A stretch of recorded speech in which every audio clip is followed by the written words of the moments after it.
For the skilled craftsmen in the High Middle Ages, mastery was both a privilege and a strict commodity. The guild system provided the framework for professional life, acting as far more than just an association of tradesmen. It was a comprehensive economic, social, and even political structure that governed nearly every aspect of their existence. From the quality of raw materials to the final price charged for a finished piece, the guilds maintained rigorous control. They dictated who could practice a trade, how long one must apprentice, and what standards defined excellence. While the dedication required to become an artisan was genuinely respected, a hallmark of stable society, the path to that recognition was deliberately challenging. Entry was not guaranteed by talent alone. It demanded years of servitude, strict adherence to rules, and often significant financial investment, ensuring that the secrets of the craft remained within a highly controlled circle. Apprenticeships typically lasted 7 years or more, moving through stages from novice to journeyman. This structured progression ensured quality control and maintained market stability, solidifying the guild's powerful grip on its members' livelihoods. The transition into a trade was not merely educational. It was an immersive, often grueling commitment.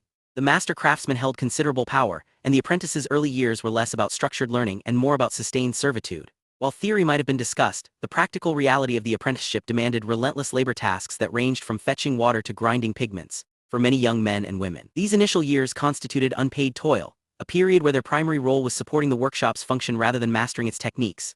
Formal schooling outside the trade was rare, if not non-existent. Knowledge transfer was entirely practical, passed down through observation and repetition. This inherent power imbalance meant that progress was contingent upon the master's whim and the rigid structure of the guild itself, making the apprenticeship a crucible of endurance as much as one of skill acquisition. This system ensured deep loyalty but limited autonomy.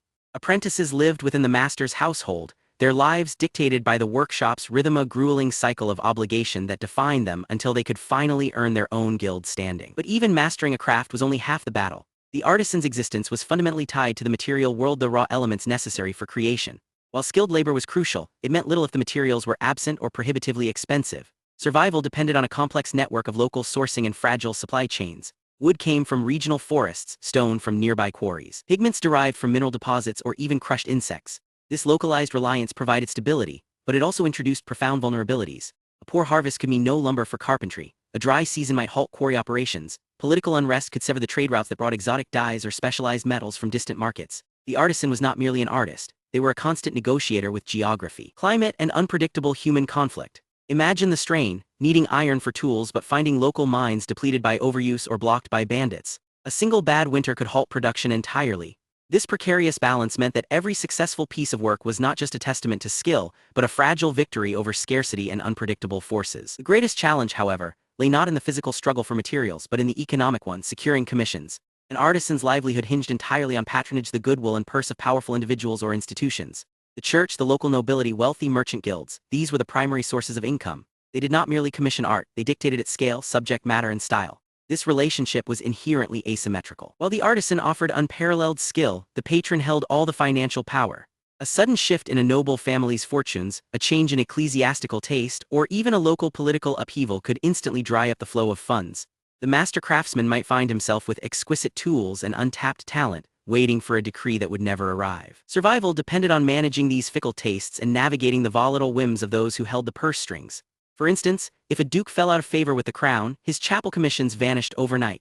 The artisan was left adrift, forced to pivot quickly, perhaps turning from grand altar pieces to smaller, more marketable devotional pieces for private sale. The challenge wasn't just patronage, it was survival in a saturated market. When demand shifted, the artisanal workshop faced fierce competition on multiple fronts. Internally, guild rivalry could be brutal, a struggle over trade secrets or access to prime materials. But external threats were often more insidious. Goods from distant lands, sometimes poorly regulated and suspiciously cheap, flooded local markets, undermining established quality standards with sheer volume.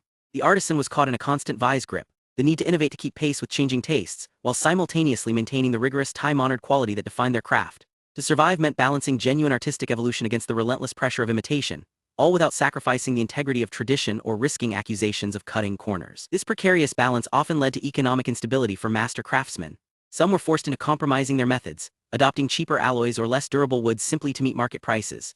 Yet true masters resisted this erosion of standards. They understood that reputation, the bedrock of the craft, was far more valuable than any quick profit, ensuring the longevity of genuine skill over fleeting commercial trends. The economic pressures were only half the story. To truly understand a medieval artisan's life is to examine the sheer physical toll of their labor. Every trade demanded grueling hours and often involved inherent hazards that modern workers rarely encounter. Masons, for instance, spent years inhaling silica dust, a slow poison that could degrade lung function over time. weavers endured repetitive strain on their hands and backs, while blacksmiths dealt with extreme heat and caustic fumes. Beyond the specific occupational risks lay the general poor working conditions, poorly ventilated workshops, inadequate tools, and a constant struggle for basic safety. When injury struck a broken bone, an infection from contaminated water, medical care was rudimentary at best. Treatment often relied on herbal remedies or painful setting of fractures, making even minor accidents potentially life-altering events. Furthermore, diet played a critical role in recovery. Malnutrition exacerbated every wound and slowed healing dramatically. The lack of consistent sanitation meant that common ailments like dysentery or typhus could incapacitate an artisan entirely. Life was thus a constant negotiation with pain, dust, and the ever-present threat of debilitating illness. Beyond the immediate dangers of injury and disease lay a persistent systemic pressure, the relentless demands of finance. An artisan's skill alone was rarely enough to guarantee stability. Every transaction, every purchase was complicated by layers of taxation and obligatory payments. Local lords demanded fees for market stalls or the use of tools, while the church claimed its tithes, a mandatory percentage of income that fueled vast ecclesiastical wealth. These burdens were inescapable, regardless of a successful commission. Furthermore, they operated within volatile commodity markets. The price of raw materials, be it iron ore or fine wool, could fluctuate wildly from season to season.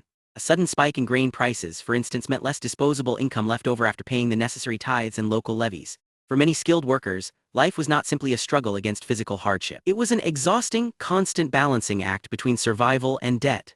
This economic reality meant that even master craftsmen often lived on the edge of insolvency. They were perpetually reliant on favorable harvests and stable trade routes just to keep their workshops open and their families fed. Fragile balance described was often shattered by forces far larger than any single debt ledger. When plagues swept through a city, or when armies marched across the continent, the established rhythms of craft production ground to a halt. Survival demanded more than just enduring, it required reinvention. Artisans found themselves facing not merely economic downturns, but existential crises that threatened their very livelihoods. They had to adapt quickly, sometimes radically. Some were forced to change materials entirely, substituting expensive imported dyes for local pigments, or replacing carved ivory with hardened wood. Others modified traditional designs to suit a sudden scarcity of luxury goods. In some cases, the most profound adaptation was abandoning the original trade altogether, shifting from goldsmithing delicate religious icons to fabricating more utilitarian items needed by soldiers or common folk. These shifts were not failures. They were acts of fierce entrepreneurial ingenuity, demonstrating the resilience woven into the very fabric of medieval skilled labor.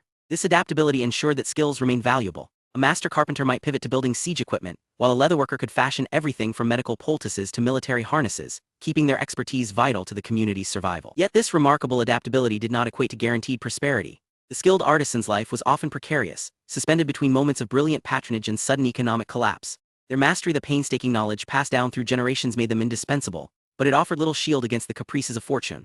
A poor harvest could mean famine for the entire village. A regional war could disrupt trade routes entirely. And even when commissioned, their fate often rested in the hands of fickle nobles or distant courts whose whims dictated survival. Their skill was undeniable, yet they remained profoundly vulnerable to external forces, plague, political upheaval, and market saturation.